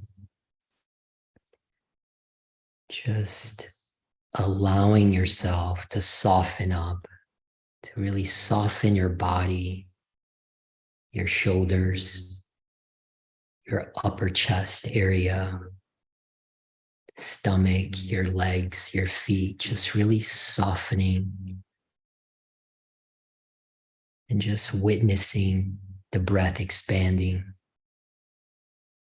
as you just focus your awareness into the center of your heart. And just really relax into this and enjoy.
as we give thanks to the entire heavenly guard, the ascended collective of all ascended masters, all high councils of light that are in great support of this grand mission on the earth. You may slowly come back into this call, softly and gently, back into the body.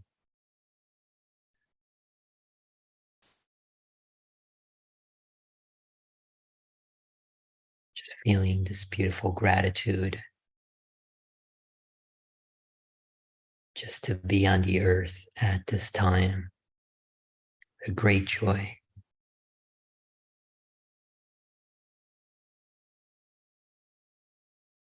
For the great fulfillment of the prophecy of the Golden Age.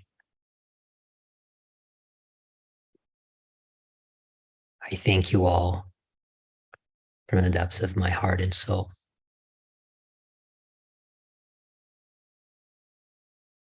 I hand this back over to Scott.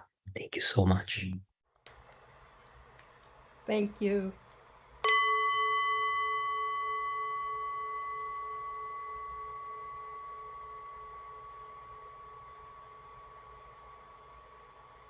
Thank you so much, beloved DJ. Thank you, Sylvia, for that. I'm going to go to gallery view so we can see all of our beloveds that are still with us. Most people have their cameras off. I see there's still 35 in the Zoom room, but these are those that are turning on the cameras. And thank you so very, very much. And DJ, do you tell us a little bit about your private offerings? Is there anything that if people want to have a KES healing with you, tell us about that. Yeah, I'm happy to provide private sessions and yeah, any sort of guidance or any level of support really for anyone on the ascension path. Maybe I'll just leave my email. It's probably the easiest way to contact me directly on the chat box, or you can also get my contact details through Scott as well. But yeah, myself and the entire Twin Ray community, we are here to really support everybody in the collective field, and especially this beautiful community here. So yeah, thank you very, very much. That was just a beautiful and a wonderful experience for myself and all of us. Thank you. And before people sign off, it's really important for us to experience your feedback. And so DJ and the Twin Ray community are providing these beautiful healings. Would people be willing to put into the chat box what you've experienced? What did you experience during this time? And be open with it, because it's really lovely to read. The last couple of weeks, we've had some really beautiful comments coming in. So please put in to the chat box what you experienced during this sacred time that we shared together. And DJ, again, I just want to thank you so very much for your dedication. You're beautiful, beautiful. It was the moment you started to speak, my dog, of course, went to the door. DJ speaking, I want to talk, I wanted to see him. I'm going to bring our beloved Deborah up. These are like the two most devoted human beings that I know. They're both love God and they're very devoted to God. And beloved Deborah, while people are writing in the chat box their comments, what did you experience just now? Wow. To me, it was very, very, very powerful, very profound. I could definitely feel, yeah, the opening of my chakras. No, my crown chakra wide open, and no doubt. And as usual, I feel so much lighter, so much. I mean, I could just now take off 20 trees. Gives me always so much joy, so much power, so much energy. And it's just like, it feels like a relief, like a profound, like, I don't even want to know what has been cleared, but I don't even want my mind to go into and to destroy the beauty of joy that we all are. So thank you so much, beloved DJ, for opening that portal again and again and again. Thank you, Deborah. And thank you for all you do to help. Deborah has been helping to coordinate these KES sessions and also coordinating our evening meditations. So thank I mean, you. it's just, I just want to know, really, for those group healings, we, it's usually a minimum really of, I mean, some obviously some money. I don't want to go now into details, but, and so usually the KS leaders of the light here, of that caliber, earn a lot of money per hour. And so that we get that for free here on your show, Scott, this is so unbelievably beautiful. And I mean, we can really be so grateful. And I just want to really, from the bottom of my heart, thank all of you who every Saturday show up and give that for free. I mean, if that is not devotion, what is devotion, right? So this is, and for just being really this beautiful funnel of light that you are, and letting the light go through you, that Christic light, that is very, very profound. So thank you. I just really, so that's my honor to help you facilitate that and help every receiver here. Getting this for free is just really quite something. So thank you. Thank you. I'm going to read just a couple of comments, then we'll conclude. So a few of the comments that came in. Frode in Norway writes, deep star portal connection before time and space. Our beloved Maya says, deeply clarifying. Juan Carlos is still with us. Juan Carlos writes, thank you, everyone. It's been a joy and honor being and sharing this space with all of you. Karen writes, deep sense of peace and comfort. It was bi-directional. Reverend Rev Deb, whom I love so much, writes, thank you and blessings to all. Maya writes, heart Shaktipat. Omashar, our beloved house musical artist, writes, a heightened sense of consciousness and a clearing of lower interference frequencies. Grace Denise writes, clarity, insights, peacefulness, healing. A Zoom user, to be anonymous, a very powerful transmission. Thank you so much. Susan writes, thank you, DJ, very powerful, clear and loving. Mara writes, very calming and relaxing. Thank you. Another person writes, I felt an energy of profound grace. Deborah Robin writes, such a powerful healing, burning out the impurities, beautiful cleansing heat, and so on it goes. So thank you so much. Thank you one last time, DJ. I'm going to bring you up one last time. And thank you, everybody. I'm going to go to gallery view one last time for us. Those who have our cameras on, there's beloved Omashar. And I hope to see you all next Wednesday night as we bid Trish goodwill on her studies and really taking the wisdom of Reverend Bridge Feltus. And thank you all for being with us tonight. Another beautiful awakening world. We are awakening together in so many wonderful, wonderful ways. Again, thank you to Dr. Ivy for her beautiful sound healing. That was profound. Good night, everybody. Have a beautiful, sacred Sunday tomorrow, and we'll see you next week. Good night.